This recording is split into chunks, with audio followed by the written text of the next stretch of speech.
Assalamualaikum warahmatullahi wabarakatuh. Salam sejahtera bagi kita semua. Shalom, Om Swastiastu, Namo Buddhaya, salam kebajikan. Selamat siang Dewan Juri yang terhormat. Saya ucapkan terima kasih kepada Dewan Juri yang terhormat yang telah memberikan kesempatan kepada saya untuk berargumen pada Lomba Debat Bahasa Indonesia tahun 2023. Sebelumnya, izinkan saya untuk memperkenalkan diri terlebih dahulu. Perkenalkan, nama saya Falsa Septi Tania Putri. Saya representatif dari SMA Negeri 1 Walad, Kabupaten Cirebon. Pada kesempatan kali ini, saya sebagai tim oposisi akan menanggapi dari mosi yang kedua, yaitu Dewan ini akan mewajibkan orang tua untuk mengikuti tes kelayakan sebagai syarat memiliki anak. Tim pemerintah mengatakan bahwa sebagai orang tua, kita harus mengikuti tes kelayakan sebagai syarat memiliki anak agar tumbuh kembang seorang anak sesuai dengan norma-norma yang berlaku. Padahal, sebagai orang tua, mereka pasti sudah menyiapkan semua kebutuhan dan keperluan untuk memiliki anak tanpa melakukan tes kelayakan. Di Indonesia sendiri, banyak orang tua yang memiliki anak tanpa tes kelayakan, dan ini kebanyakan terbukti berhasil. Orang tua memiliki cara tersendiri untuk mendidik seorang anaknya. Saya akan memaparkan beberapa poin mengapa saya tidak mendukung mosi kali ini. Yang pertama, wewenang pemerintah dalam urusan pribadi masyarakat. Saya rasa pemerintah terlalu mencampuri urusan pribadi masyarakat.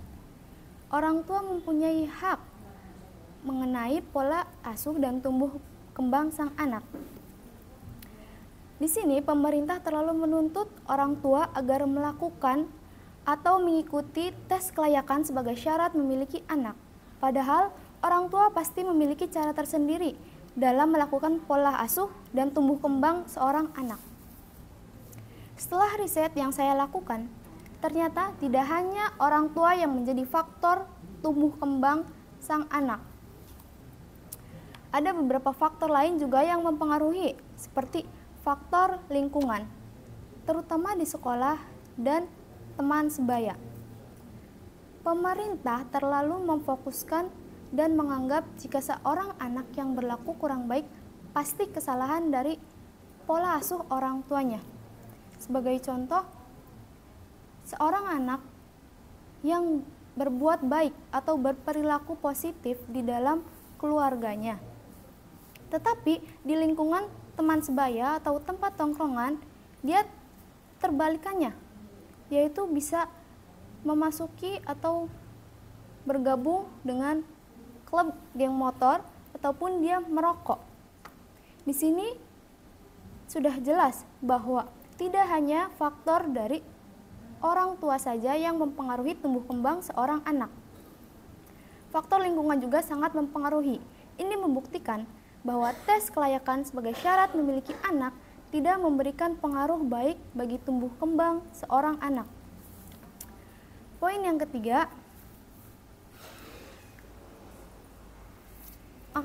poin yang kedua, segi ekonomi.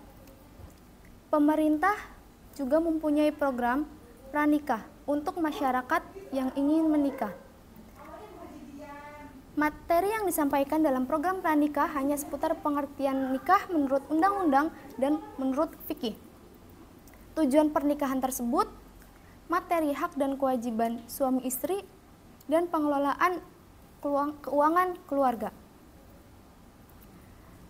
Kenapa pemerintah tidak memasukkan program tes kelayakan sebagai syarat memiliki anak ke program pranikah?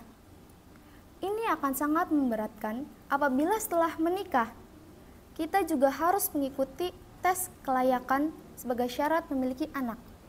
Ini sangat memberatkan, terutama dalam segi finansial dan biaya.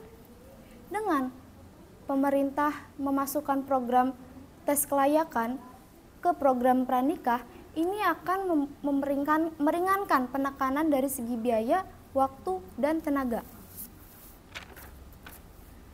Kesimpulan dari beberapa poin yang sudah saya sampaikan adalah orang tua pasti sudah memiliki perencanaan terkait pola asuh anak tanpa melakukan tes kelayakan sebagai syarat memiliki anak.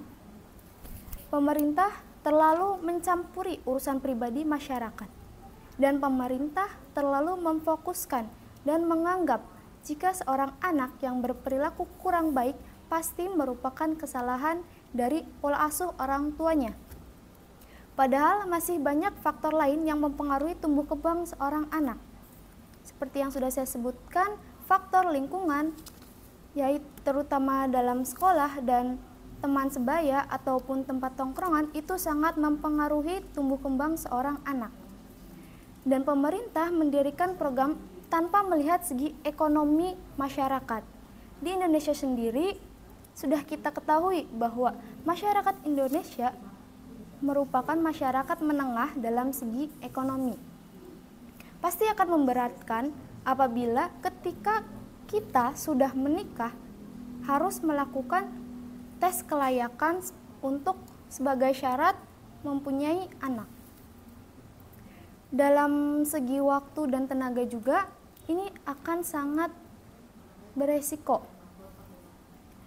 Kita tidak mempunyai banyak waktu untuk mengikuti tes tersebut. Kita juga pasti mempunyai kesibukan tersendiri. Jadi untuk mengikuti tes tersebut, kita pasti akan keteteran. Dan faktor lain adalah tenaga. Untuk mengikuti tes kelayakan kita pasti membutuhkan tenaga. Di dalam konteks ini, orang pasti mempunyai kesibukan dan mempunyai urusannya sendiri.